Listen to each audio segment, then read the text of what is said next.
আসসালামু আলাইকুম। আশা করি সকলে ভালো আছেন। বেশ কিছুদিন যাবত আমাকে অনেকেই কমেন্ট করতেছেন, রিকোয়েস্ট করতেছেন, ওস্তাদ বা গুরুজি আপনি কি কি ধরনের ট্রিটমেন্ট দিয়ে থাকেন। আমার স্ত্রী বন্ধা নাকি?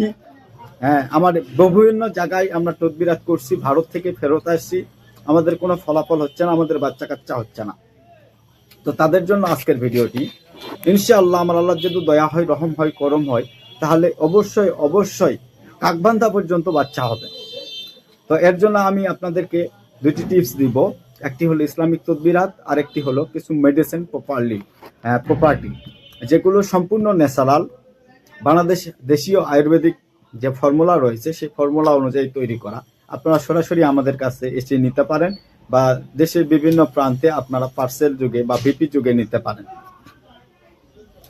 তো আবার একটি বিষয় আমি আপনাদেরকে খোলাসা বলি, অনেকেই জানতে চেয়েছেন আমি কি কি ধরনের ট্রিটমেন্ট দিয়ে থাকি, বা আমাদের চেম্বারে বা আমাদের খানকাতে কি কি ধরনের ট্রিটমেন্ট দেওয়া হয়। আমাদের চেম্বারে বিশেষ করে জিন জাদু রিলেটেড যত প্রকার সমস্যা রয়েছে, যেমন চালান, নাগান থেকে শুরু করে যত প্রকার সমস্যা রয়েছে, এগুলো ট্রিটমেন্ট দেওয়া হয়। এবং পাশাপাশি বাত ব্যথা, প্যারালাইজড, অশ্ব পাইলস বা বুদ্ধিঘা যাকে বলে, কিডনিতে পাথর, মূত্রথলিতে পাথর বা পিত্তথলিতে পাথর, সম্পূর্ণ ন্যাচারাল ট্রিটমেন্ট। এখানে কোনো এলোপ্যাথিক ইনভেস্টিগেন্টস নেই। জন্ডিস, হ্যাপাটাইটিস, যেখানে ডাক্তার বলে দিচ্ছে hepatitis B, C, fatty liver, লিভারের চর্বি জমে গেছে, লিভার বড় হয়ে গেছে, এ ধরনের সমস্যার জন্য সম্পূর্ণ ন্যাচারাল ট্রিটমেন্ট ইনশাআল্লাহ। এবং পাশাপাশি ছেলে মেয়েদের যৌন রোগ, বন্ধ্যাত্ব শুরু করে যাবতীয় যত প্রকার ট্রিটমেন্ট রয়েছে, ইসলামিক এবং ন্যাচারাল আয়ুর্বেদিক ট্রিটমেন্টের মাধ্যমে আমরা সেবা দেওয়ার চেষ্টা করি। তো বেশ কিছু বিষয়ে সরাসরি আমাদের সঙ্গে এগ্রিমেন্ট করেও ট্রিটমেন্ট নিতে পারবেন ইনশাআল্লাহ, কারণ আমাদের আল্লাহর প্রতি আগাধ বিশ্বাস রয়েছে। তো আজকে যে ভিডিওটি দিব সেটি হলো বন্ধা স্ত্রীলোকের সন্তান লাভের জন্য আমল। তো প্রথমে বলেছি তাবিজাতটি দিয়ে দিচ্ছি, এবং ন্যাচারাল ট্রিটমেন্ট যেটি রয়েছে সেটি তো আর অত বড় ভাবে খুলে বলা সম্ভব না। যাদের প্রয়োজন হবে সরাসরি যোগাযোগ করে নেবেন ইনশাআল্লাহ।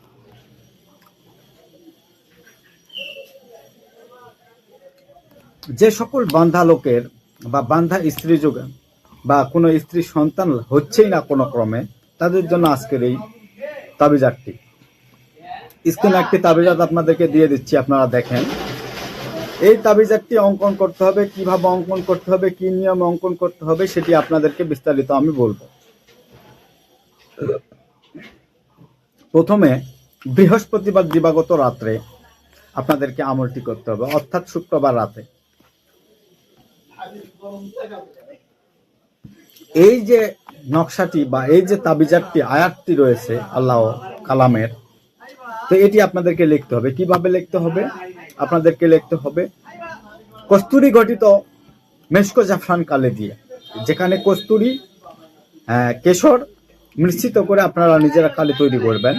এবং কালি তৈরি করার পর একটি রূপার মাদুলি কিনে আনবেন বাজার থেকে, বা কোনো স্বর্ণকারের কাছ থেকে বানিয়ে আনবেন। এটি লেখার পর সুন্দরভাবে, অবশ্যই আমি বলি প্রত্যেকটি কাজের আগে বেশি সংখ্যক বার দুরূদ শরীফ পাঠ করবেন, আল্লাহর কাছে প্রার্থনা করবেন, সাহায্য চাইবেন যে ইয়া আল্লাহ, এই তদবিরের ওসিলায় বা এই আমলের ওসিলায় আমাকে শিফা দান করুন, বা আমার সন্তান দান করুন। তো এটি সুন্দরভাবে যখন আপনাদের লেখা হবে তখন তাবিজের মধ্যে ভরাবেন, এবং সেটি যে স্ত্রী লোকের সন্তান হয় না তার কোমরের মধ্যে বাঁধে দিবেন। সে যদি বান্দাও হয়ে থাকে, এই তাবিজাতের আমল এবং ন্যাচারাল যে ট্রিটমেন্টটি রয়েছে সেই ট্রিটমেন্টটি যদি নিতে পারে 3 মাস, ইনশাআল্লাহ ইনশাআল্লাহ আমার আল্লাহ দয়া, রহম, ফজল, করমে তার ইনশাআল্লাহ সুসন্তান লাভ হবে। তো সকলে ভালো থাকেন, সুস্থ থাকেন। অনেকে মনে করেন আমার বয়স একদম কম, তো জ্ঞানের গভীরতা কত দূর সেটি জানতে চান। তো যাদের এরকম বিষয়ে জানার প্রয়োজন, সরাসরি খানকাতে আসবেন, এসে খানকাতে বসবেন, 2 দিন 3 দিন যা ইচ্ছা থাকবেন, কোনো সমস্যা নাই। আর যারা জিনজাত রিলেটেড বিভিন্ন তদবিরাত শিখতে চান তারা সরাসরি এসে খানকাতে থেকে শিখতে পারেন। সকলে ভালো থাকুন, সুস্থ থাকুন। ইনশাআল্লাহ পরবর্তীতে আপনাদের মাঝে আবার দেখা হবে। খোদা হাফেজ।